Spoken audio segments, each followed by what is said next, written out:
It's time to talk sports, time for the show. When you hear this song on the radio, it's time to tune in, better act fast. Let me get that potograph.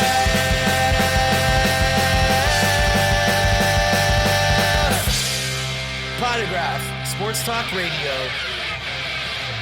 Starting now. Let's go! What's up, everybody, and welcome to episode 168 of Let Me Get That Potograph. As always, my name is Drew, or the DH, and joining me, my awesome co-host, Mr. Scott Rappaport. What's up, dude? Yo, Drew, I heard you had a couple of cops showing up at your house looking for my man, Fat Bobby.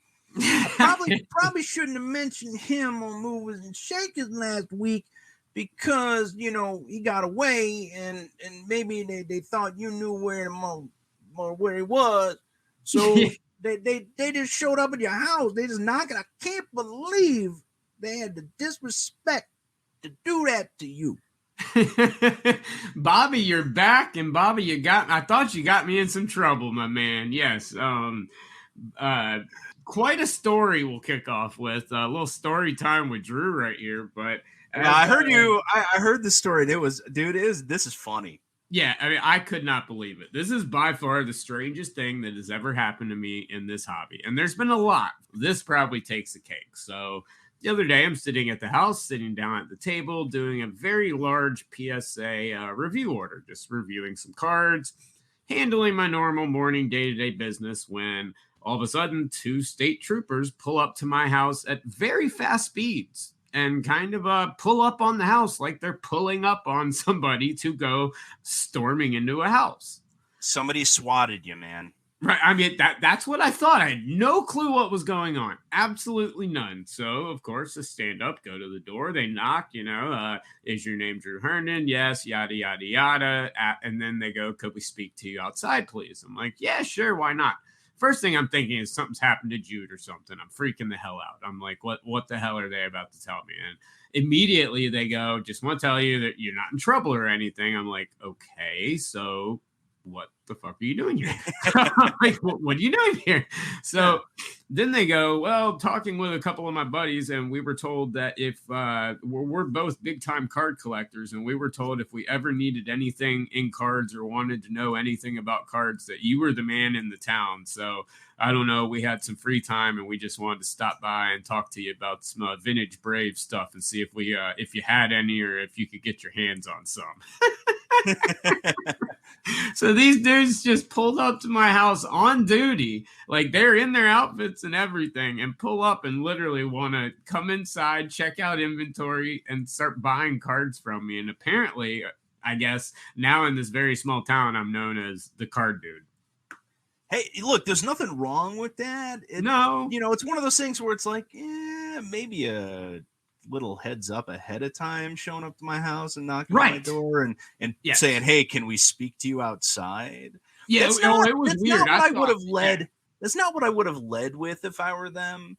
Yeah, I was nice, and I did have a couple cool Braves unused tickets from the divisional series in like '98 or something like that. So I did give them a couple of tickets and stuff just as something nice, because I didn't have any vintage Brave stuff to sell them on me. But I thought it was pretty funny. Dude, congratulations, man! You just bribed your first cops. Apparently, I guess we'll know next time I go 80 down 421. But definitely a wild way to kick off the week. That is not how I thought Monday morning at about 9:15 was going to start. But sure enough, that's how the week started for me. That's a hell of a way to start the week. But I'll tell you, man, that's still a better start to the week than our buddy Nat Turner had. Way better, dude. I don't even know what to say about this, man. I mean, look, I get it. He wants his cards in PSA slabs.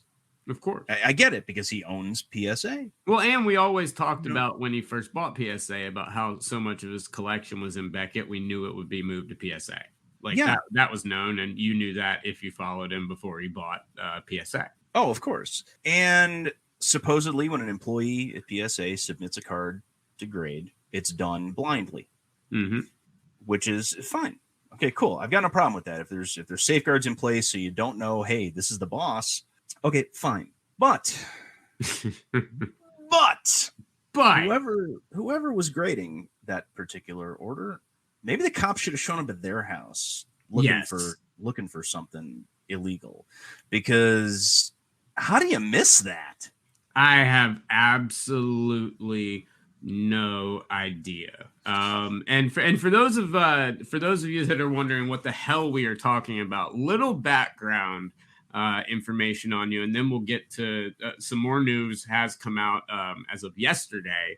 A couple of promised updates and things that we'll touch on as well. But Nat Turner posted a couple of photos of some stuff from his PC, some stuff that he had just recently got put into PSA slabs and was really happy, and wanted to show them off. And something he normally does. This is not out of the realm for him, that he shows off his new stuff all the time. But he showed off a particular Michael Jordan, a Michael Jordan that is one of the hardest cards in the entire world to even get a 7 on, as it is one of the most die-cut cards you'll ever see. And he posted... Die cuts in general are extraordinarily difficult to grade because of all the different edges and corners, and there's so much that can go wrong with it. But this one, this one takes the cake because it was one of those old school where it's just so die cut and just cut up. It's not even funny. So he posts this image, and one of the cards is of this beautiful Jordan die cut PSA 10. Of course, has a beautiful PSA 10 on it. Taking a look at the card, you can literally see that almost, I'd say maybe maybe a 20th or so of the card is missing the entire foil top of the card. Not like a little dot, not like a tiny little impression, not something like that, but literally an entire area of the card is missing the entire top of it. Yep. I mean, if any of us send this card in, it's coming back as authentic, altered, or ungradable something, depending on what the PSA grader wants to label it as that day. It's coming back as you're fucked. But or it's coming back with a really, really low grade because of because there's missing surface. Missing surface. Yes. Not altered surface. Missing surface. So Nat addressed it. And he came out with some updates and basically said, hey, this was originally a card in a BGS 9.5, that he submitted to do that. And it's great. It was a BGS 9.5. He actually came out and showed the slab with the card in it. And it was, hey, still missing the surface inside the BGS slab. Yeah. Which is like, okay, so somebody at BGS was obviously sleeping on that one too. Yeah. But why, the guys at PSA know, they clearly saw it. It's not, it's not a tiny dot. It wasn't a little piece of a corn. No, it was an entire arm of one of the die cuts. It had no foil. Missing the whole top. It was missing the surface. It's like if a relic card didn't have the relic in it. Like if the relic in the patch window, it was empty. I've actually gotten one of those in the past. Oh no, me too. Yeah. But I mean, it was just completely gone. How it was graded by BGS like that as a 10, I have no clue. But then for PSA to cross it over and then to be the bosses, I have no clue. And then to top it all off, the boss to take that picture. Nat is a smart dude. How in the hell can you look at that photo and say, this is a good idea to post on my social media? What are the odds that he actually posts all of his social media stuff like that himself? That's what I was gonna add. That's what I was gonna say. Is someone probably does post it for him, and I'm pretty sure it's probably a new person now. Probably, yeah. I was gonna say I'm probably sure that whoever it is, or it was a new person then, and he went back to his old person now. This is not a good look. No, this is a terrible look. Let's forget the fact that it was in a BGS 9.5 slab. Yeah, because that should be completely irrelevant to the fact that PSA graded at a 10. And like I said, it's not a good look for Beckett either. No. That should never have been a 9.5. However, it's, and I'm wondering if PSA was like, oh, it's a 9.5 and the subs look good, then we're just going to, crack it out and throw it in as a 10. And they didn't even pay attention to it, which is not a good look. They're supposed to be looking at these and it's like, all right, well, there's some surface missing. Yeah. I just don't know. But, this would never have happened if you or I had sent in that card. I guarantee you that. No.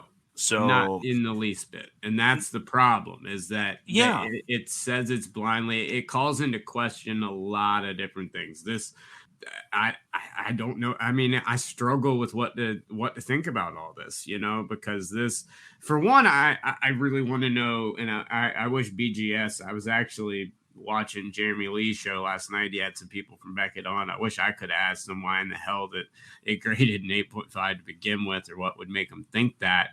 But the bump from like you said, an 8.5 to a 10 when you're 9.5. 9.5. Oh yeah, 9.5. Yeah, 9.5 to a 10 while you're missing a surface for the owner of a company just looks so terribly bad. And I don't know, man. This is a rough one, and I'm trying to pull up. He had a couple of different things that he said he was going to come out and discuss and talk about and show us this and show us that and all this information. But it looks like he's pretty much scrubbed a lot of that from. Well, the one thing that was important was he did say that, hey, it was a BGS 9.5. I'll go ahead and show you the slabs. I got a picture of it, and he did show that. Yes. I don't think he was gonna. I think the other stuff was all about how they're submitted blind and things like that. But I think he may have realized that, all right, if I show that off, it kind of shows off some of the internal process that we may not want people to see. Yeah.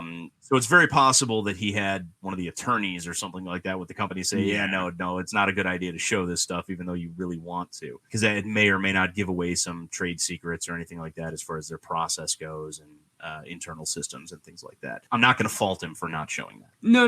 Me neither. No, I'm not either. It's just, like I said, it's just a bad look. And I would really love an explanation on how a card like that can get a 10. I just want to know how that can happen, because I've got a lot of Kobe's that are in slabs that prove otherwise. Well, I mean, they're clearly going to be implementing drug testing over there now.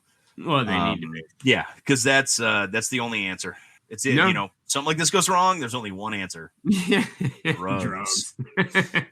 Drugs are Bobby bad. Again. Apparently There's Bobby's hanging out over at PSA. Exactly. Him, Bobby. Drugs are bad. Okay. Okay, Mr. Mackey. Okay. It's it's one of those things like, all right, I don't know how to explain this, and the answer is drugs. Yeah. I mean, that's all there is to it. But definitely not a good look for PSA. I mean, they're going to be fine. I mean, let's be honest. As we kind of wrap the segment up, maybe PSA is going to be fine. This isn't some massive scandal or anything like that. But you've got to limit these mistakes. Obviously, you've got to keep them to as bare minimum as you can. But the worst thing you could have done, I think, is scrub the entire thing from social media, which is what it looks like they've tried to do, which I think is completely a really ridiculously dumb move. And that's a couple of moves that I don't normally see him doing. And, normally and not a lot more, a lot smarter than that and a lot more methodical and calculated than that, and should know that scrubbing that from social media when it's screenshotted and already sent over to a million people is going to do nothing but make it look worse. Right. And everybody knows that the cover up is always worse than the crime. That's my point. Yeah. And everybody also knows that once it gets posted on the internet, even if you take it down, it's still there. Oh, it's there. Someone's got Screen-O-Matic. 100%. Yeah. Once it makes its way on the internet, it doesn't matter what it is. It's never going away.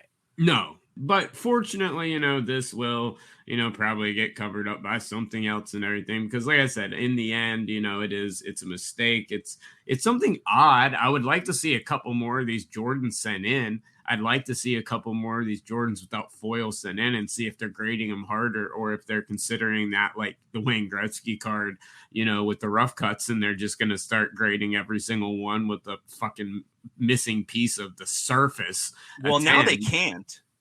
Yeah, now they can't. They can't. Before they could have. Yeah, I want to see the previously graded ones. Yeah, That's what I want to see. I don't want to see the the ones that are being sent in now that are raw or, the problem is they're so hard to get. That's the thing. They're such a big card. I mean, that card was a massive Jordan card. I mean, this was a huge set. So, I mean, this was not small potatoes or anything like that. So I was blown away by it, baffled by it, and could not believe that they actually posted this thinking it was a good idea. But Nat Turner definitely having a rough start to the week. Think they'll be good overall. They're doing a lot of good, obviously with pricing coming down on slabs and everything. So that's wonderful. Subs are coming back a lot quicker too, which is awesome. But Nat Turner himself maybe might want to just have someone else check out your social media, or when you post cards, maybe do it yourself. Yeah. Or I got a better idea. Instead of grading the cards and handing them over and saying, here you go, maybe send them to Jared and be like, hey, Jared, you submit these, because that way there's no way they're going to know it's from me. Yes, send them down to Gem Mint. You already send us out to every show to work for you anyway. You might as well send them down to us. I think that's the best way to do it. I think that's a brilliant idea. I only come up with brilliant ideas. I'm going to debate that, but we'll save it for another show. But guys, we're going to move on now, because speaking of having a bad start to the week, this is just nuts right here, man. So we had the whole backyard breaks. Are they getting loaded boxes situation? Yada, yada, yada. We had that whole saga that went on for a few weeks. It seems like it's still not ending, but that started to simmer, cool down a little bit. There wasn't a million people just seeing it for the first time, posting it on social media for the 1,000th time. Everything was, getting around back to normal. Then something hit the Discords. And there's a couple of sports card Discords that are very close, tight-knit, that are full of some very, very big hobbyists that do some very deep diving on a lot of products. And this is a lot of information that most hobbyists could care less about. 90% of the stuff in these groups you couldn't even give a shit about. But every once in a while, you come across something quite interesting. And in these Discords this week, my God, did we find out something absurd that I actually tested this weekend and is a proven fact. And that is that Panini, in their recently released Crown Royal boxes, on every single box, there is a Panini hologram. That's NBA hologram. Yes, NBA hologram, the NBA hologram. Yep. Now, on this hologram, there is a sequential amount of numbers and letters on this hologram. People have found out that there is a 2-number sequence. I will not reveal the sequence on here because it's not right to go to your card shop that doesn't know about this and try and find these boxes. Will not reveal that whatsoever, but there is a sequential code and a way to guaranteed to look at the box, see the sticker, and if it has this sequence, you're guaranteed to hit a kaboom inside of the box. Not a surprise. Not a surprise. Not a surprise. Really? And here's why. Okay. So I'd say dating back to the 17-18 product. Oh, I know where you're going with this. Okay.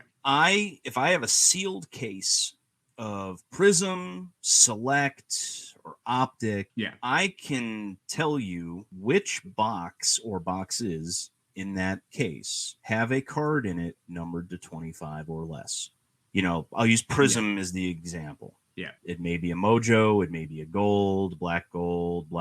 I can't tell you whether or not it's an autograph, a relic. I can't, base. I can't tell you if it's going to be a rookie or a veteran. Just know that you got the 25 or less. Correct. Yeah.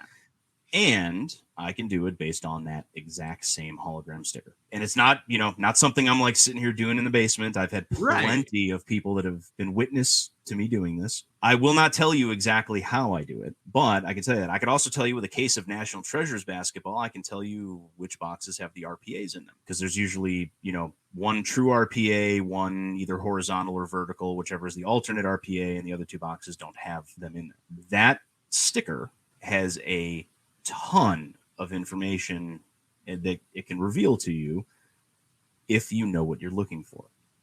And so apparently this has been something that's been going on for quite some time in basketball. And It's not just basketball. NASCAR, UFC, and WWE. Ouch. I've tried it with all of them. Seriously. And 100% of the time has been straight up on target.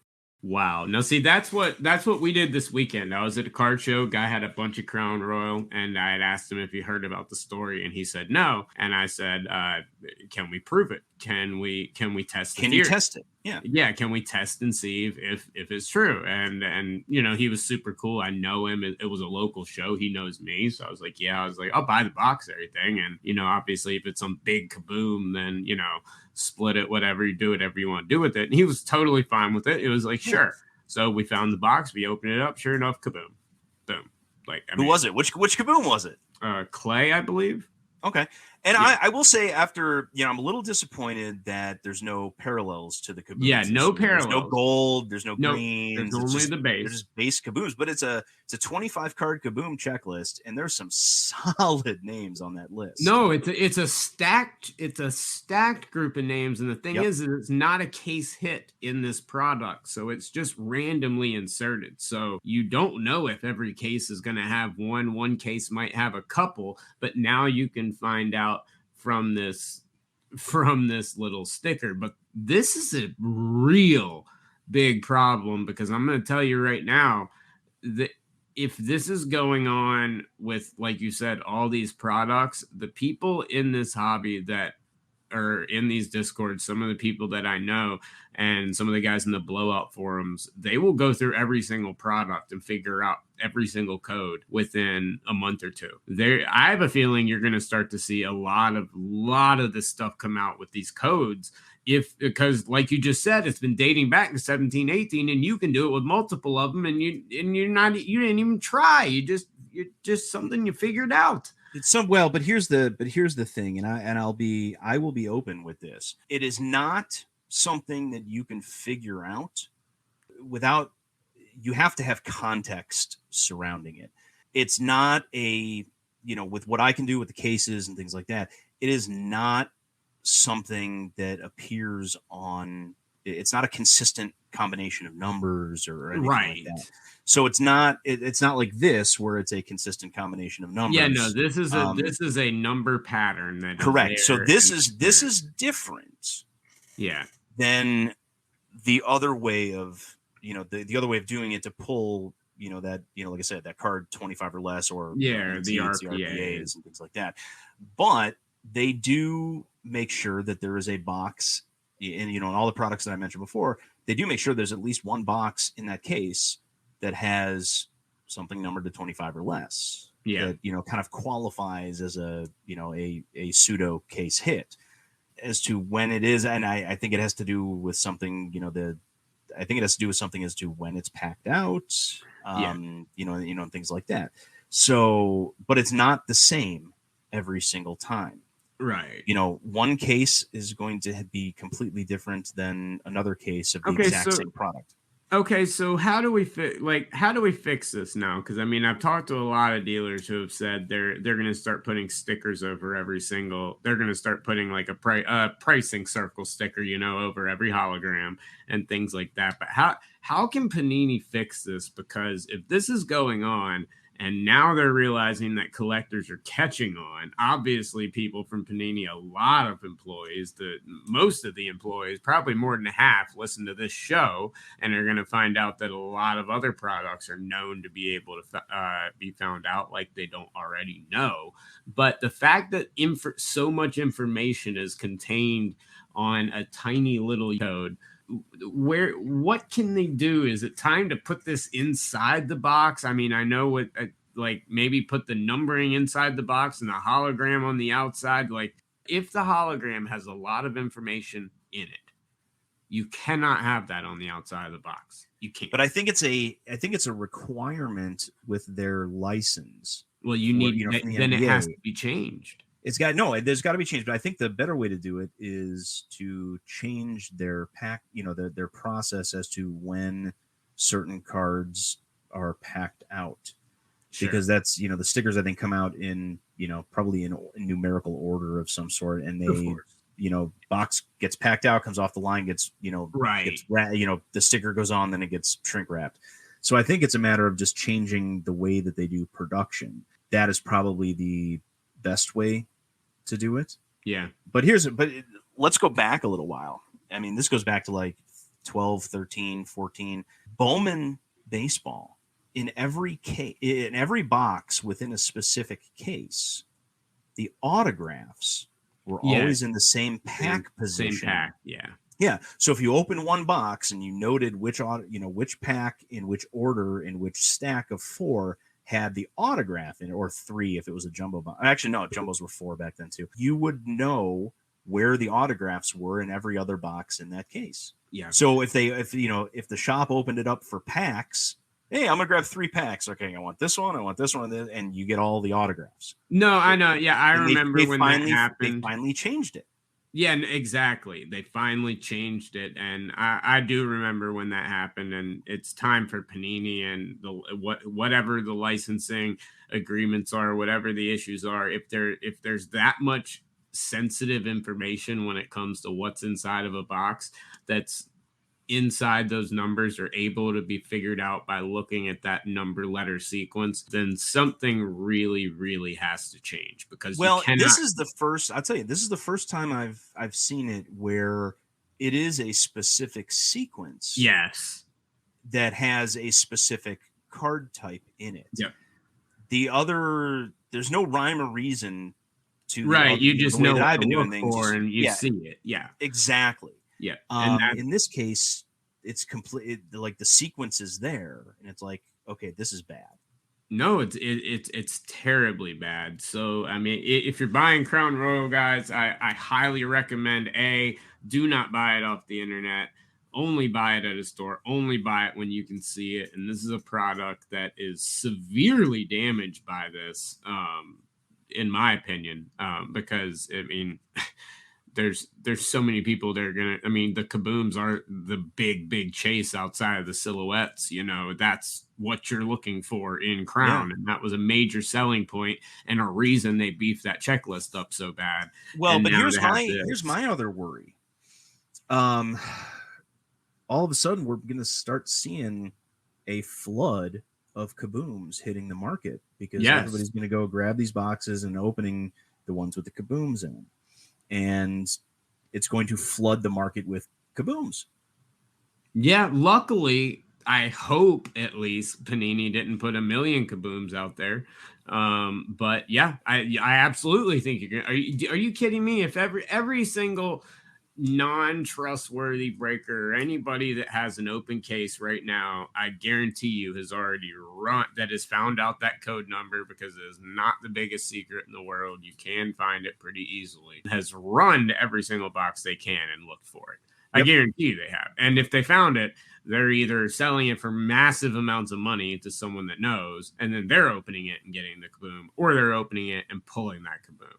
Yep. So you are going to see a massive amount and a flood of kabooms hit the market with this. 100% you are. And then you're also going to see a lot of Crown Royals sit. Yeah. And there's some other good stuff in the other Crown Royal, in the other boxes. No, there's great stuff in it. But this is a true way to kill a product. And I don't care about all the legal aspects of the holograms and all that. You need to figure something else out, and the pack out process ultimately has to be changed. And, we've mentioned now holograms, where they are in a box. This is my biggest problem with the pack out nowadays. It's so specific. You know what I mean? Every case has to have this many parallels, this many this many that. Yep. You know what I mean? It's so hyper. I mean, it's basically quote unquote hand packed out, even though it's not. It's done by a machine, except for Flawless, NT, the high end stuff. Yeah. But it's so meticulously plotted out to, I know what I'm getting in a box to a T, unless that machine happens to screw up, one time and we get a hot box. Every 1 in a billion. It's so strict on exactly what you're getting, compared to 2000 Chrome, where you might hit 2 refractors, you might hit 5, you might hit 3 blacks in a box. That's not happening anymore.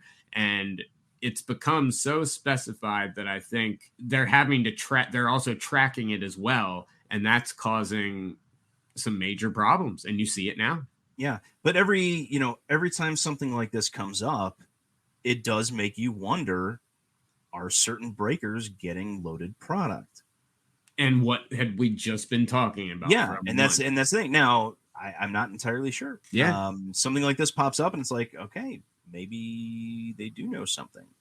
That's And it's just it's not a good look. No. It does kill the product, and it makes other things that we've been talking about for weeks and months and probably even years look really suspect. I completely agree. This was a rough one, and I hope I don't see what I think we're going to see, but I think we're going to see other boxes where this stuff is found relatively soon. I hope it doesn't happen to anything that's coming out soon, and I hope they're working on a fix to it. But they need to get on it really quick, because this is a bad look, and this cannot happen again.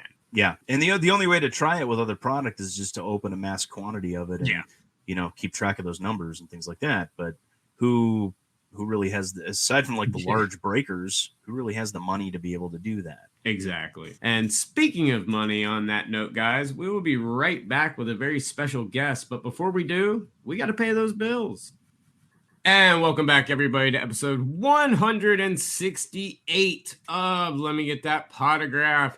On the line now, we have a very special guest. He is the founder of Tradesafe and the co-founder of what you guys have heard us talk quite a bit about on the show, the monthly card show, Mr. Steve Foley. Thanks for joining the show today, Steve. Thanks, guys. Appreciate you having me on, and looking forward to talking about the monthly card show and Tradesafe. Nice. Yes, absolutely. I'm looking forward to it. As everyone who listens to the show, if you didn't and you missed last week, we are going to be there, as we've been saying for a few weeks. We will be one of the virtual booths and everything, which we'll get into in just a moment.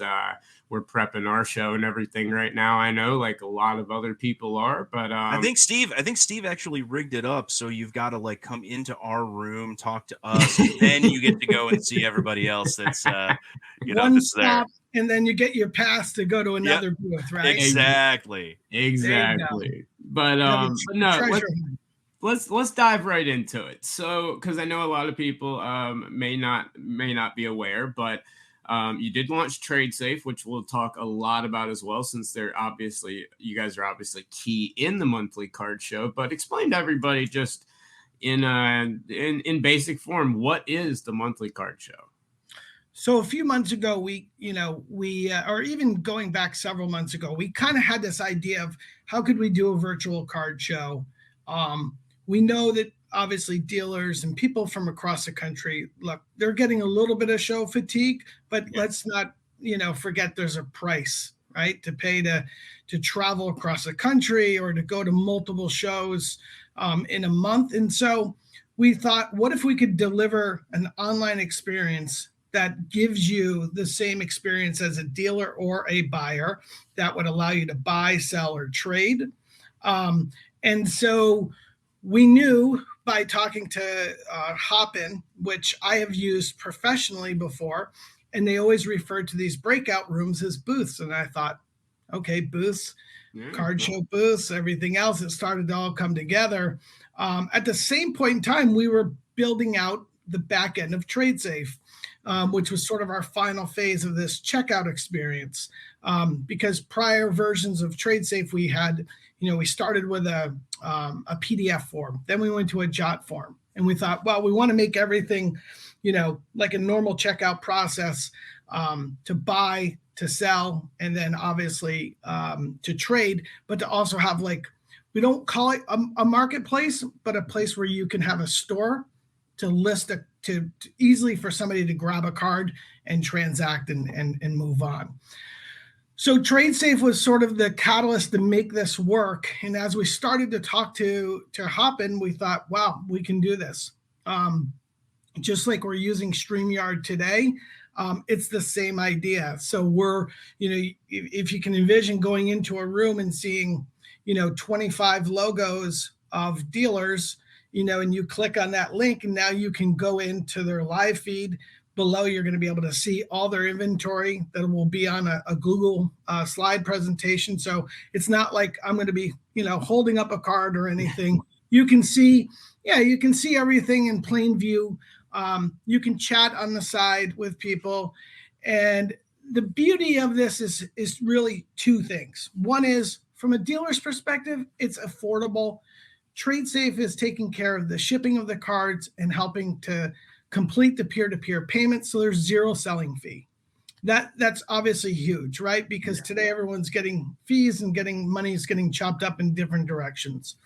From a buyer, they can buy from multiple tables and simply keep grabbing cards and adding them to their cart inside of Tradesafe, and then they can check out at the end. So a $25 charge is going to allow them to buy multiple cards, which are going to include shipping and insurance for all those cards. So it's not really, when you think about it, it's a great deal if you think about what it costs to insure one card, right? But now, from a logistics standpoint of view, you have the ability, because of Tradesafe, somebody wants to come in a booth and say, hey, you know what?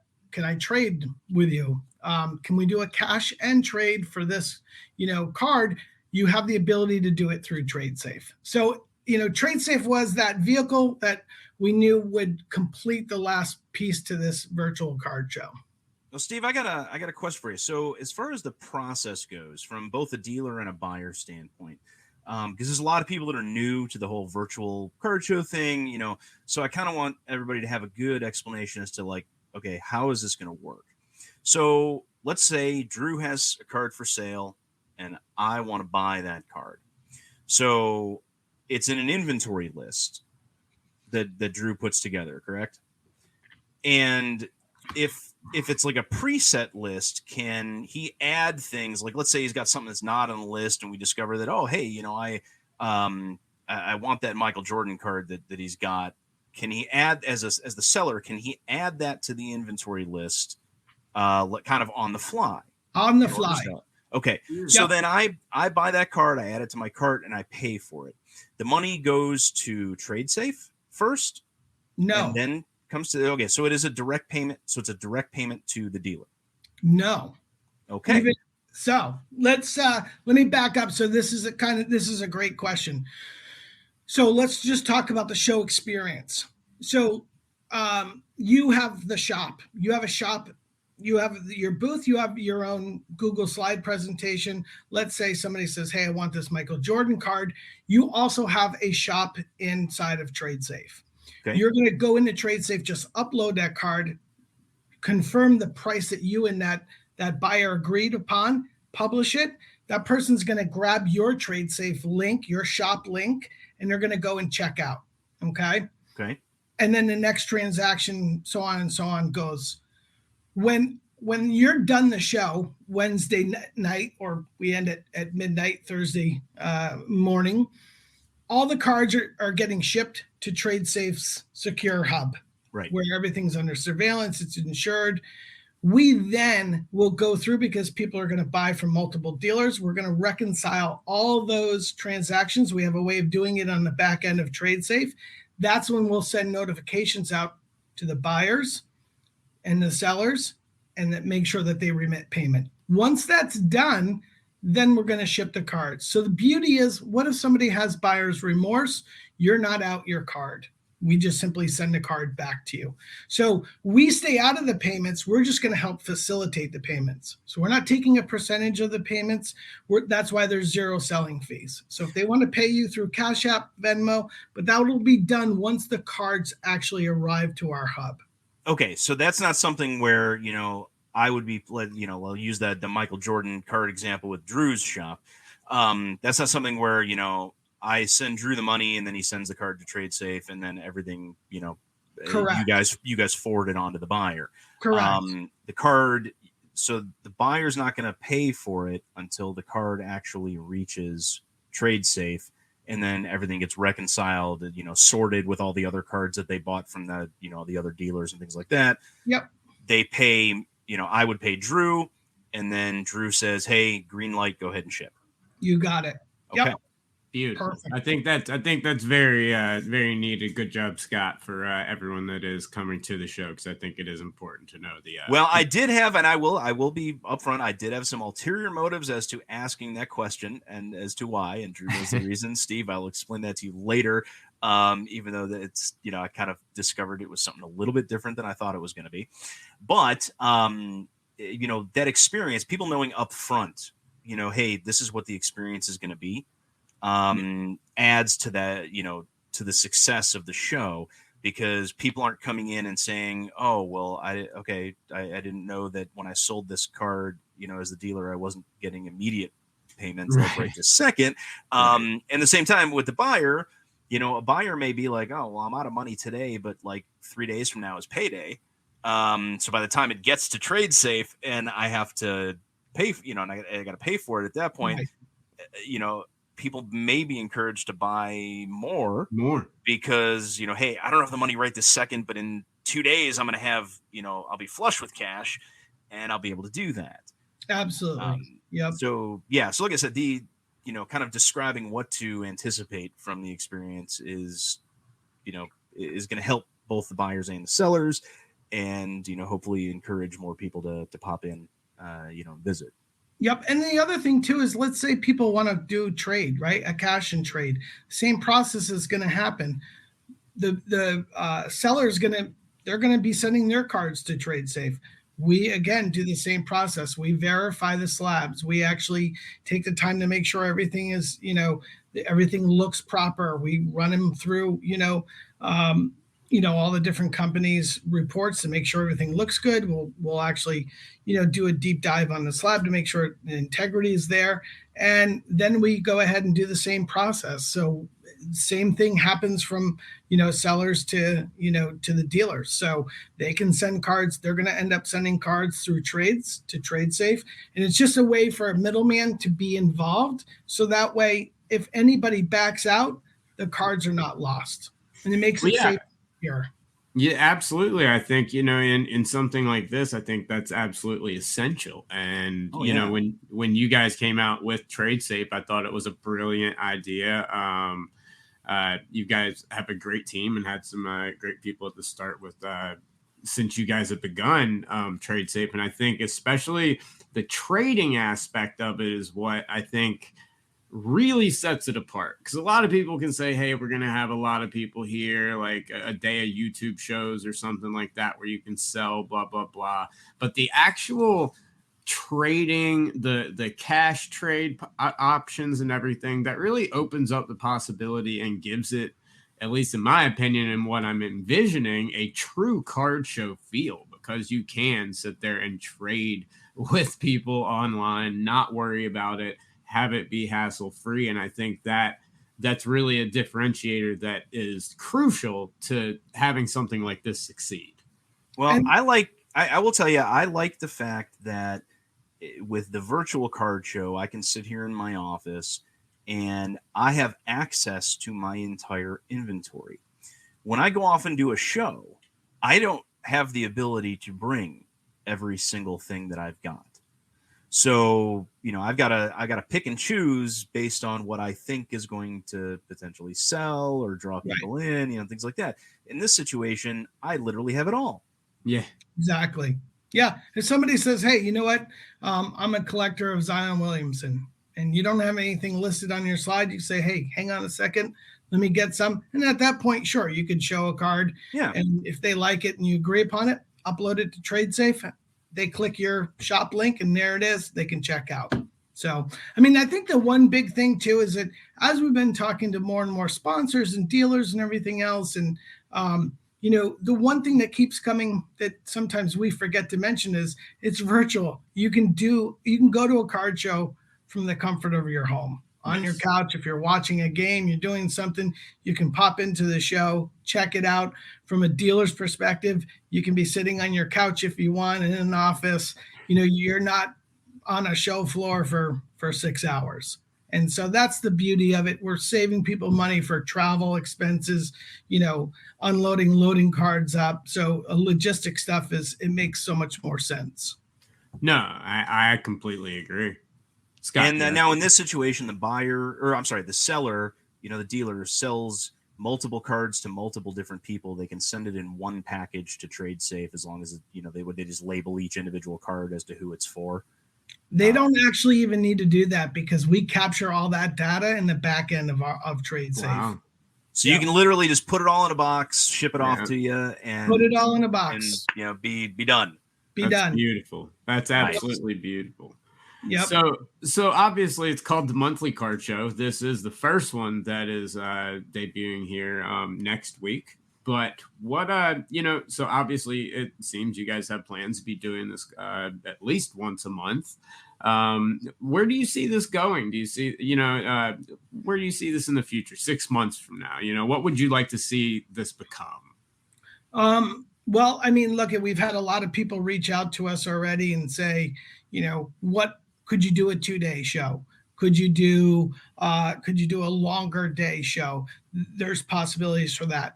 There's been some interest to do this internationally as well, to maybe expand upon further than Canada to allow people overseas to get involved, because this would maybe be their one opportunity to jump into a card show.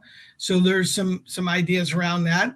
I will tell you that the Hopin platform itself has some really cool capabilities, and so we definitely can see a after show trade night capabilities. Beautiful. Because we have the capabilities of doing that. We haven't fully gone through the process, but we know the tech is there. So it would almost be like a speed dating, if you would kind of look at it as if you need to extend a 5-minute window, but the capabilities are there. So that could go on until the wee hours of the morning, or we could do a trade night the next day. So there's lots of possibilities that we have. We have the Hopin platform for a year. So, I think the big thing for us too is that, we had a goal. We wanted to bring in 25 dealers.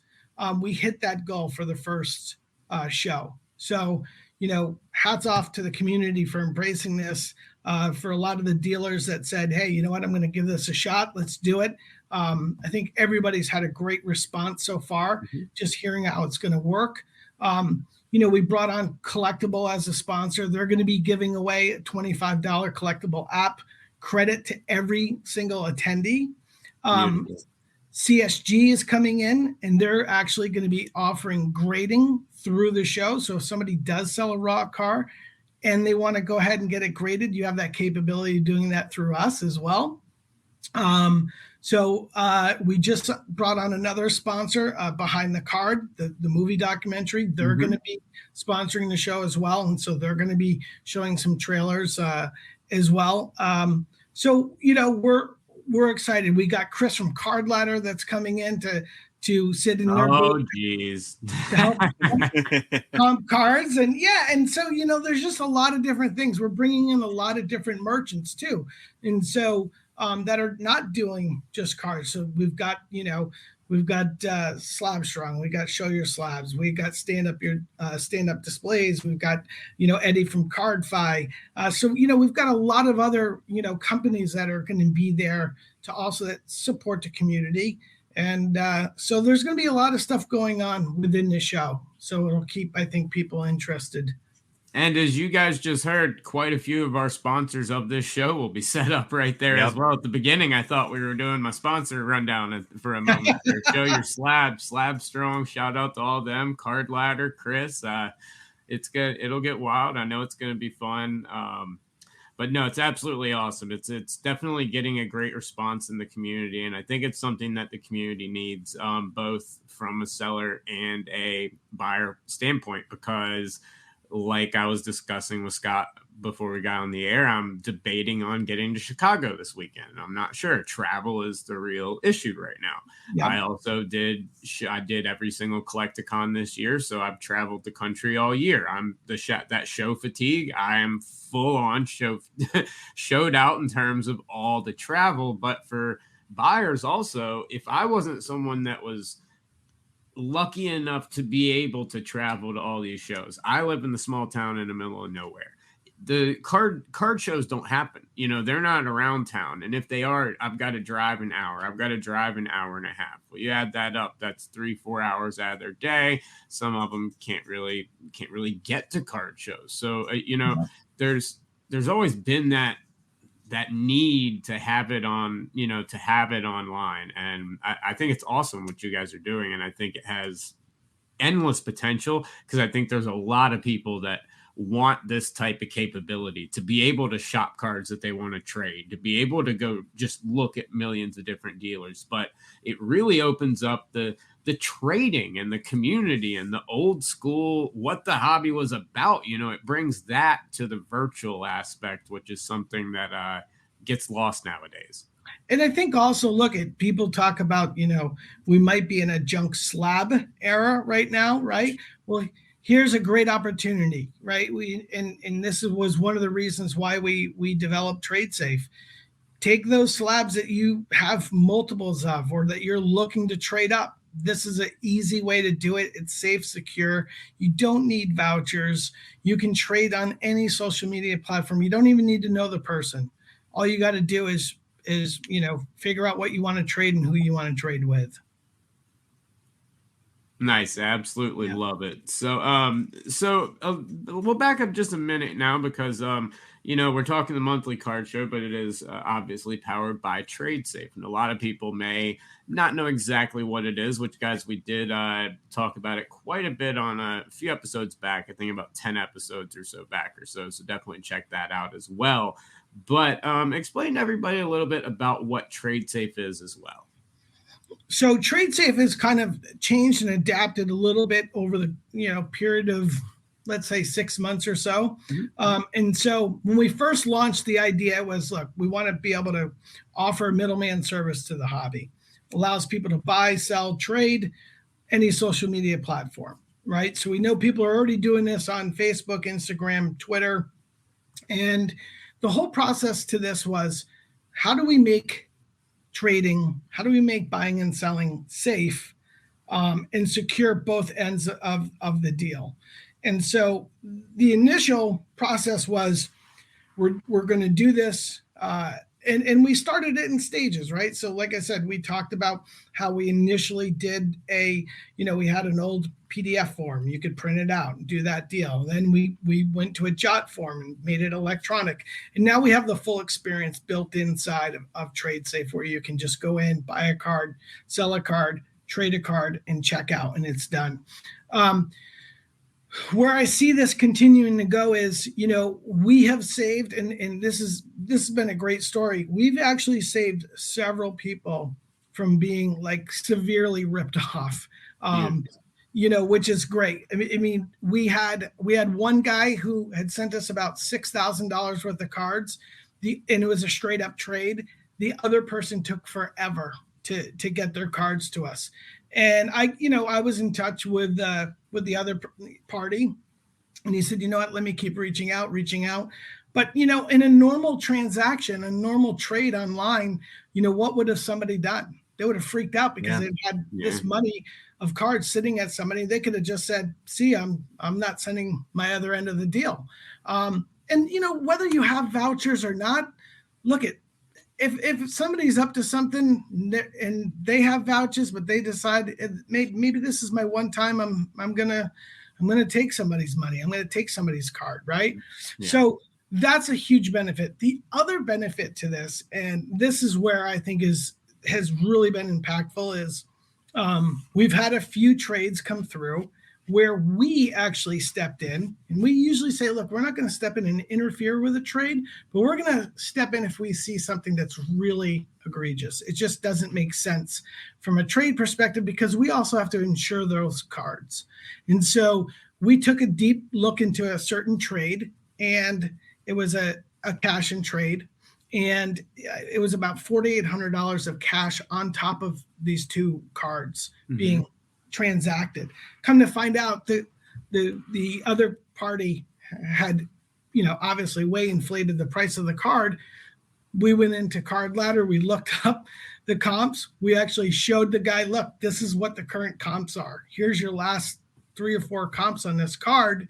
the cards are actually equal in value, there's no need to give $4,800. And, now we have a customer for life because he voided the transaction because we simply just said, look, we can't insure an extra $4,800 based off of what, right? There's not 4,800, $4,800 extra dollars in this card. So, those are some of the things that are nice. We have 3 hubs. So we have a West Coast hub, we have a Northeast hub, we have a hub here down in Florida where I'm at. And it's nice that people out West can just use an out West hub. It's going to save on shipping. We do all peer-to-peer payments. Again, we do not touch any money. We just facilitate people paying each other. So, I always say to people, you can use PayPal goods and service and pay that extra percentage of money. And most people do that to protect their transaction, or they can go ahead and if they're already using Cash App or Venmo or Zelle, or they want to wire money, they can use Tradesafe because you're not waiting for somebody to get a card to release the funds. You're sending it to Tradesafe. You do the transaction and the card goes on its way. And it's insured both ways.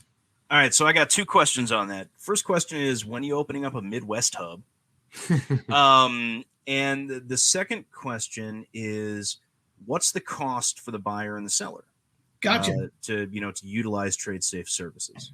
So sellers is 0. We pass the fee on to the buyer. Okay, so the buyer pays a $25 transaction fee that allows them to buy up to 10 cards. Okay, so that's going to cover their shipping. That's going to cover the shipping to the hub and shipping back to that person. So both ways, insured as well. From the trade aspect, we made it 25 each party. And so that way, because we're getting, 2 shipments into the hub, 2 shipments out, we thought it was a fair, rate to make sure with the insurance part of it as well. So people know, again, that's why we always preference, like, look, you can sell a card on social media. You don't have to use goods and services. Let's say if you have a $5,000 card, use goods and services, that money adds up, right? There's a lot of fees built into that a lot of people may not realize until they're doing that transaction. Or you can have the buyer spend $25 and do the transaction, and it's safe because it's coming to the hub first. Right. We're verifying it. If the buyer doesn't pay, we have the card and they've already prepaid shipping. We just send it back to them. Yeah. So you're really not targeting the guys that are, trading, $10 cards that they're, to complete a set. You're going after the more, you want guys, the 100 plus, 200 plus, kind of market in that from that standpoint. I mean, we've pretty much targeted everybody that is looking to do transactions, right? And here's the other thing. I mean, I know eBay wouldn't want us to say this, but let's face it, there's a lot of sellers on eBay that will say, hey, do you have an IG account, right? Somebody may want to take it. I mean, and it happens, right? People take deals off of eBay. They may take them off of other marketplaces because they don't want to pay the fees. Well, if that's the case, and, we're not, advocating that that's what they do, but if we know these things happen, then they can go ahead and use Tradesafe, pay the $25 fee, and have it safely done. And you're not worried about being out your card. You're not worrying about all those things that you have to worry about. And then all the hidden little costs and fees. Any thoughts on making, instead of a per transaction charge, any thoughts on having let's say a yearly subscription? People that use the service often? We have, we've talked about it. It's certainly something that we're not, we're always going to adapt. We're always going to keep making the model better based on our users. I think one of our next steps will be to figure out how we can grow this into the international market to allow people to trade from, let's say, Europe to the States or to Canada. And I think that's kind of always been a vision of mine as well. So yeah, I mean, there's a lot of things that we can do with this. And I think the beauty is that it's going to go hand in hand as we keep building out the monthly card show as well.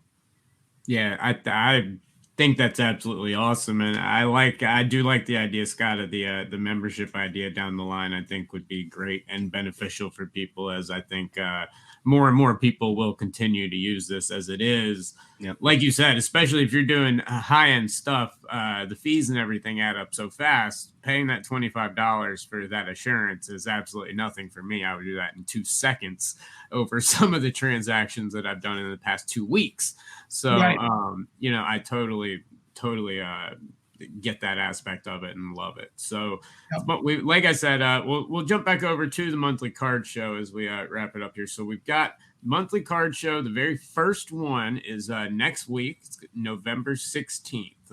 For those that are interested in attending or anything like that, give them all the information on, how they can attend the event and everything. Absolutely. So probably the easiest way is go to our Instagram at the monthly card show, or you can go to our website, themonthlycardshow.com.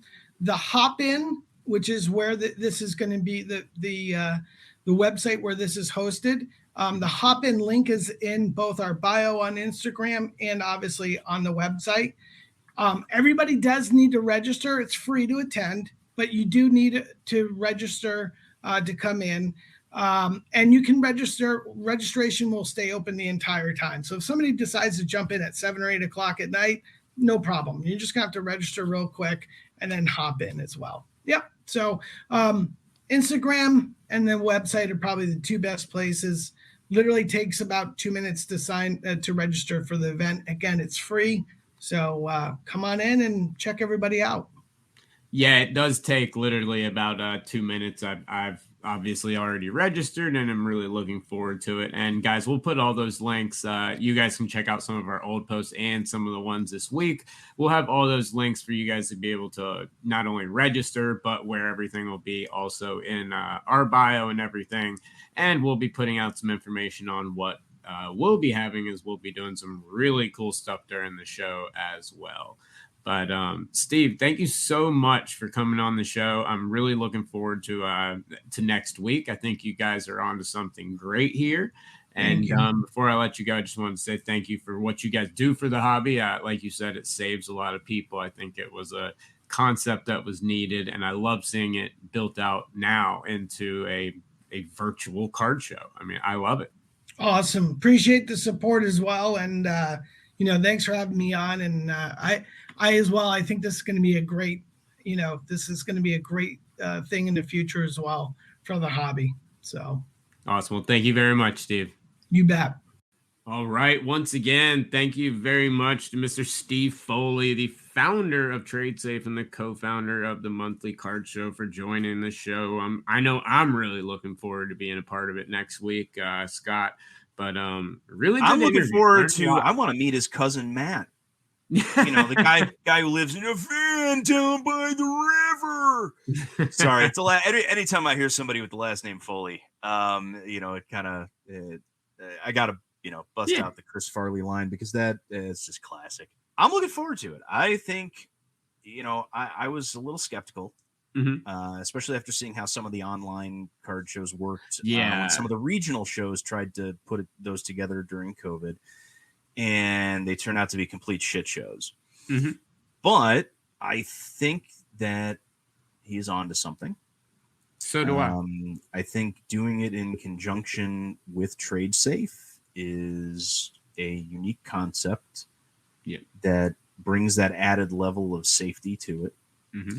I'm looking forward to seeing how well received this is. Yeah. And I like the fact that they're doing it in the middle of the week. Yeah. Because there's a lot of people that just, we're tied up with family crap on the weekends and we can't go to a show. Or Saturday night, I don't want to sit at home for 6 hours and do this. But no, I want to sit at home and drink. Yeah, but Wednesday? Hey. Yeah. I think it's definitely a unique concept. I think if they were doing a whole day one, that would probably have to be a weekend. But, I think, doing it for a couple hours on a Wednesday night is a great way. And what they should have done, actually, they should have done it last night, because election night, there's nothing on TV. Yeah. There's no sport. NHL was playing last night, but the NBA was off. I know. Obviously, there's no football on Tuesdays, and people don't want to sit there and watch election Hell returns. no. That would have been a good thing to do on election. Yeah, that's true. But yes, guys, once again, it is November 16th. That's going to be next Wednesday, and we'll have our booth set up there. I'll be there the whole time. We got some really cool stuff for you. We're going to do a live letter rip during that as well. I'm going to see after tonight, after I have a couple meetings with the guys, if it's possible, we'll be doing the letter rip live on YouTube and stuff as well at the same time. We're going to see if that's possible. If not, we will be doing a special edition with a really cool box that Panini has sent over. It's going to be a surprise, and we'll be doing a lot of giveaways, and we may even have some special guests dropping in as well, as we do have the ability to have certain guests join the show throughout. So spoken to a couple of people, so we're going to have some really neat surprises at our show. We're going to have some really awesome giveaways. I'm definitely looking to trade. I'm definitely looking to buy. I'm definitely looking to sell. So hit us up the entire time. And don't just hit us up. Go stop off at Corey with go see Corey with Slab Strong. Go see with Show Your Slabs. Go see Tim in the big hat with Slab Strong. Pop into their booths as well. They're great guys. We love having them on as guests, and hell yeah, and have a good time with them. And that's what I love about it, is that you do have all this put together, and Tradesafe was, I think, the key, honestly, to being able to make something like this work, because now you can give it the full card show feel. Half cash card trades, like all this type of stuff. You can do all of this. I'm really interested in it. As I said, as Tradesafe is relatively new, obviously the monthly card show's in its infancy as well. I'm really interested to see where this goes in a couple of months and everything. As he said, this is their rollout, so it's a little bit smaller, but I can see this in 6 months having hundreds of people applying to be vendor dealers. I could see this as being a destination type thing every single month for the hobby. I mean, this is something that the hobby needs, I think, and I'm really interested and excited to see where it goes. So it was a pleasure to have Steve on, and hopefully we got a lot of stuff clarified for you guys, both in terms of what the heck it is and how the process works. Is that something that we really wanted to get explained, is how the process is going to work, so you don't go in blindly or say, oh, I don't want to have to deal with all that. Now how this is going to go. Yep, absolutely. We'll do a recap on it, not next week, because we'll be recording our next week's show prior to Wednesday night, but the week after we will absolutely be discussing how it went, give you some high points, some highlights, and all that fun stuff. And then don't forget, next weekend, I will be at the Chicago show in Rosemont, the Chicago Sports Spectacular, the 18th, 19th, and 20th. Table 181, pop off and say hi, or come over and laugh, or whatever you want to do. But that should be a good time that weekend as well. First big show I've done in about a year. So, I definitely have some fun with that. And hopefully, Drew, you'll be able to make it up there. And Yes, we're still planning on it. We're making those final plans here, I believe, today or tomorrow. But we may be headed up to Chicago as well. If not, I know we're hitting up. I don't know where the show is this weekend, but we are going to some show this weekend in North Carolina, South Carolina, Virginia, or somewhere around there. Wherever the show is this weekend, I know we're headed to as well. And we'll be set up. We'll be buying. Certified Monsters also has a new monster pack out, so definitely check that out. With legally obligated to tell you that is not a break, but Certified Monsters is out now. Also, guys, definitely want to thank our awesome sponsors. Could not do the show without you guys. Show Your Slabs, Card Ladder, Slab Strong, Vanity Slabs, and of course Denver Card Shows. Thank you guys so much for everything you do. Like I said, we could not do the show without you guys. And of course, new episodes of Let Her Rip, including the special episode during the monthly card show every single week, sponsored by Panini and Upper Deck, and Hobby Hotline every single Saturday and every single Tuesday evening. But Scott, man, another awesome show. Always great to be here, Drew. Absolutely. Well, you guys know the deal. Keep ripping those packs, pulling those hits, and we'll talk to you next week. Peace!